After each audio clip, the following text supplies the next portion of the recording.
Yesu akunena kuti pempherani kosalekeza, komanso tipereke matamando kapena chiyamiko kwa iye mu nyengo zonse, chifukwa ichi ndi chifuniro cha Mulungu mwa Yesu Khristu pa inu.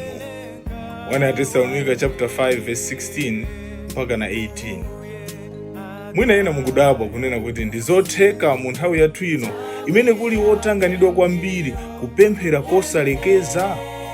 Tikukhala mu nthawi imene mwina moyo ndi wosiyana, chifukwa inalipo nthawi ina imene munthu akadwala kapena akakhala ali ndi vuto lonse, panalibe njira ina iliyonse, panalibe zipatala. Anthu amakhulupirira kuti apite akapemphere. Akamukhala ndi vuto amathamanga kukapemphera. Koma tikukhala mu nthawi ino imene zinthu zambiri zimene anthu amazunzika nayo nthawi imeneyoyo, panopa tikuoneka kuti tili ndi mayankho. Ndipo ndife tikuoneka kuti ndi anthu otanganidwa. Ndingachite bwanji kuti tipemphere?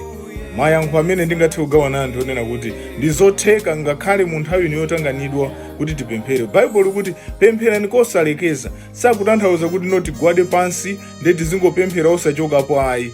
Komano ngakhale mu nthawi yoti tatanganidwa, kaya tikuchapa mbali, kaya tili pansi olo tili pa galimoto, tiyankhule naye Mulungu wakumwamba. Monga mmene timakhala ndi background music, ifeyo moyo wathu tiupange kunena kuti m'maganizo mwathu mbuyomu pazikhala pemphero limene tikuyankhula ndi Mulungu wakumwamba.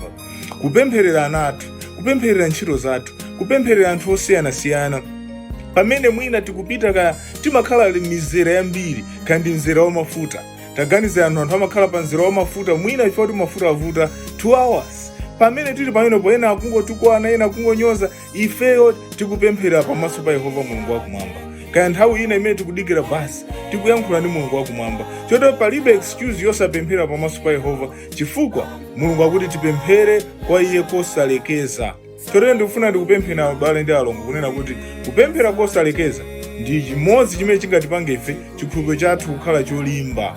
Chotero palibe chifukwa chonena kuti sindingathe kupemphera chifukwa ndilibe nthawi ayi.